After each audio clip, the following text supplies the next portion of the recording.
তোমাদের হয়তো বলা হয়ে ওঠেনি, বলা উচিত ছিল। যাই হোক, আওয়াবিন হলো মাগরিবের নামাজের পর 6 রাকাত নামাজ। এই নামাজের ফজিলত কি দাদু? আওয়াবিন নামাজের বিনিময়ে 12 বছরের ইবাদতের সওয়াব দেওয়ার কথা বলা হয়েছে। রমজান মাসে এই নামাজও নিয়মিত আদায় করে কিয়ামুল লাইলের পরিধি বাড়ানো যায়। আওয়াবিন নামাজের এত ফজিলত, সেটা তো আমিও জানতাম না। মাঝে মাঝে পড়ি, এবার থেকে নিয়মিত পড়ব ইনশাআল্লাহ। ইনশাআল্লাহ। তিরমিজি হাদিসের 435 নম্বর হাদিসে বলা আছে, রাসূলুল্লাহ সাল্লাল্লাহু আলাইহি সাল্লাম বলেন, মাগরিব নামাজের পর কোন ধরনের অহেতুক কথা না বলে কেউ 6 রাকাত নামাজ আদায় করলে তাকে এর বিনিময়ে 12 বছরের ইবাদতের সওয়াব দেওয়া হয়। সুবহানাল্লাহ।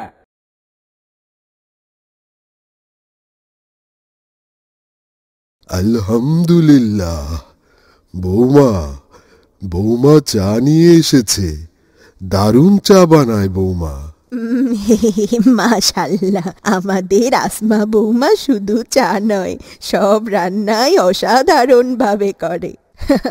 বিয়ের পর তো আমি তেমন রান্না বান্না পারতাম না আম্মা, আপনি তো সব যত্ন করে শিখিয়েছেন, তাই না? তার ফল হিসেবে আমরা সবাই এখন মজার মজার খাবার পাচ্ছি। কি মজা, কি মজা। এটা দারুণ বলেছো সোহা দাদু ভাই। এটাই হলো সাস্টেনেবল ডেভেলপমেন্ট, মানে টেকসই উন্নয়ন।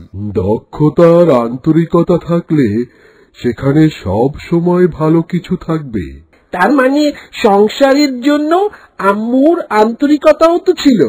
তারপর দাদিমার কাছ থেকে ঘরকন্যার সব দক্ষতা অর্জন করেছে, আর তাই আল্লাহর রহমতে আমাদের পরিবারের সুখ শান্তির অভাব নেই। তোহা বাবা, পরিবারের সুখ শান্তি সবার সহযোগিতা নিয়ে হয়। মাশাআল্লাহ, তোমার মতো ছেলে, সোহার মতো মেয়ে, তোমার আব্বুর মতো স্বামী, তোমার দাদুর মতো শ্বশুর, আর তোমার দাদিমার মতো শাশুড়ি পেয়েছি আমি। আর সেজন্যই আমরা আসমা পরিবার। সোহা একদম ঠিক বলেছে। আচ্ছা তো হাব্বু, প্রায় 8টা বাজে, মসজিদে যেতে হবে। হ্যাঁ চলো, চা খেয়ে এশার নামাজ আর তারাবির নামাজ আদায় করে আসি। দাদু ভাই, এশার নামাজ আর ফজরের নামাজ তুমি মসজিদে গিয়ে কেন পড়ো? রমজানের রাতে গুরুত্বের সঙ্গে এশা ও ফজর নামাজ জামাতে আদায় করাও কিয়ামুল লাইলের মধ্যে পড়ে। সাহরি ও ইফতারের চাপে যেন এই 2 নামাজের জামাত নষ্ট না হয়, সে ব্যাপারে নবীজি খেয়াল রাখতে বলেছেন। মুসলিম হাদিসের 1523 নম্বর হাদিসে নবীজি বলেছেন, যে ব্যক্তি এশার নামাজ জামাতে আদায় করেন সে যেন অর্ধেক রাত ইবাদত করল, আর যে ব্যক্তি ফজরের নামাজ জামাতে আদায় করল সে যেন পুরো রাত ইবাদত করল। ও আচ্ছা, তাহলে আমিও তোমাদের সাথে মসজিদে জামাতের সাথে নামাজ আদায় করব।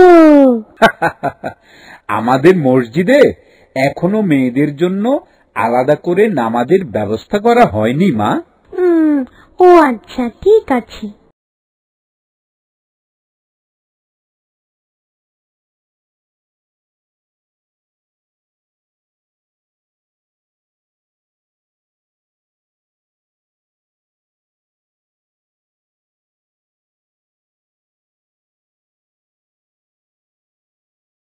আলহামদুলিল্লাহ, আল্লাহর রহমতে আরেকটা রোজা শেষ করলাম। 5 ওয়াক্ত নামাজের পর আওয়াবিন নামাজ, তারাবির নামাজ আদায় করলাম। ওই যে ফজরের আগে গভীর রাতে পড়ো যে নামাজটা, তাহাজ্জুদের নামাজ। হ্যাঁ, তাহাজ্জুদের নামাজ বড়ই ফজিলতের। দাদু ভাই, মনে পড়েছে, মনে পড়েছে। হ্যাঁ হ্যাঁ, মনে পড়েছে। কি মনে পড়েছে দাদু ভাই? তারাবির নামাজ। তুই যে কি বলতে কি বলিস, একটু আগে বললি তাহাজ্জুদের নামাজের কথা, এখন আবার বলছিস তারাবির নামাজের কথা। তোমরা যখন তারাবির নামাজে গেলে তখন তারাবি নামাজের কিছু বিষয় সম্পর্কে আমার জানার কৌতূহল হলো, সেটা আবার মনে পড়েছে এখন। আমি আর সোহা তারাবি পড়ছিলাম। তারাবি শেষে সে আমাকে কিছু প্রশ্ন করেছিল, কিছু জবাব দিতে পেরেছি, কিছু পারিনি। যা পেরেছি তাও ভাষা ভাষা বলেছি। তোমার দাদু ভাই আর তোমার বাবা আসলে তখন জেনে নিও। আচ্ছা সোহা দাদু ভাই, বলো তো তোমার কি কি জানতে ইচ্ছে করছে? আচ্ছা দাদু, তারাবি অর্থ কি? এই নামাজের নাম তারাবি কেন? তারাবি শব্দের অর্থ বিশ্রাম করা। লম্বা সময় নিয়ে তারাবির নামাজ পড়তে হয়, তাই প্রতি 4 রাকাত শেষে যাতে একটু বিশ্রাম গ্রহণ করতে পারে সেই জন্য এর নামকরণ করা হয়েছে তারাবি। বাহ, মজার তো। আচ্ছা দাদু ভাই, তারাবি সর্বপ্রথম কোথায় পড়া হয়? আমাদের নবী হযরত মুহাম্মদ সাল্লাল্লাহু আলাইহি ওয়াসাল্লাম সর্বপ্রথম মসজিদে নববীতে তারাবির সালাত পড়েন। মসজিদে নববী মদিনায় অবস্থিত। নবী করিম হযরত মুহাম্মদ সাল্লাল্লাহু আলাইহি ওয়াসাল্লাম নিজ হাতে এই মসজিদ প্রতিষ্ঠা করেন। তারাবির নামাজ সুন্নতে মুআক্কাদা। মক্কার হারেম শরীফে ও মদিনার মসজিদে নববীতে তারাবি 20 এবং বেতের 3 রাকাত পড়ানো হয়। আমরাও সেভাবে পড়ি। দাদু, মাগরিবের পর আওয়াবিন নামাজ, এশার পর তারাবি, এবার শেষ রাতে তাহাজ্জুদের নামাজ। এ নিয়ে আমার কিছু জানার আছে। হ্যাঁ, আমারও জানার আছে। আব্বা, আম্মা, টেবিলে রাতের খাবার দেয়া হয়েছে। তোহা, সোহা, তোমরা আসো। তোহার আব্বু, আপনিও আসেন। চলো দাদু ভাইয়েরা, আমরা খেতে খেতে বাকি আলাপগুলো শেষ করব ইনশাআল্লাহ। ইসলামী পরিভাষায় তাহাজ্জুদ মানে হলো রাতের নামাজ। তাহাজ্জুদ অর্থ ঘুম থেকে জাগা, আর তাহাজ্জুদের সময় হলো এশার নামাজ পড়ে ঘুমিয়ে তারপরে অর্ধেক রাতের পর নামাজ আদায় করা। সুবে সাদিকের আগ পর্যন্ত তাহাজ্জুদের ওয়াক্ত থাকে। গভীর রাতে ঘুম থেকে জেগে নামাজ আদায়ে সওয়াব অনেক বেশি। তার মানে আমরা যে সাহরি খেতে উঠি সে সময়টাই হলো তাহাজ্জুদের সময়। একদম ঠিক বলেছ। তাহাজ্জুদের নামাজ নবী করিম হযরত মুহাম্মদ সাল্লাল্লাহু আলাইহি ওয়াসাল্লামের উপর ফরজ ছিল। উম্মতের জন্য এটি ফরজ না হলেও সব সুন্নত নামাজের মধ্যে এটিই উত্তম। হ্যাঁ, তাহাজ্জুদের নামাজ বড়ই ফজিলতের। এই রমজানে এ নামাজের ফজিলত আরো বেশি। পবিত্র মক্কা ও মদিনায় হারামাইন শরীফাইনে তাহাজ্জুদের সালাতের জন্য আজান দেওয়া হয় এবং অতি গুরুত্বের সাথে আদায় করা হয়। পবিত্র কোরআনে সূরা আয-যারিয়াত আয়াত 17 থেকে 18-তে আল্লাহ বলেন, যারা শেষ রাতে ইবাদত ও প্রার্থনা করেন তাদের প্রশংসা স্বরূপ কিয়ামত দিবসে বলবেন, তারা রাতের সামান্য অংশই নিদ্রায় অতিবাহিত করে আর রাতের শেষ প্রহরে তারা ক্ষমা প্রার্থনা করে। দাদু, তাহাজ্জুদের নামাজ কয় রাকাত? তাহাজ্জুদের নামাজের রাকাতের সংখ্যা নির্দিষ্ট নেই দাদু ভাই। 2 রাকাত করে 4 রাকাত পড়তে পারো, আবার 2 রাকাত করে যত রাকাত ইচ্ছা আদায় করা যায়। কমপক্ষে 4 রাকাত আদায় করা উত্তম।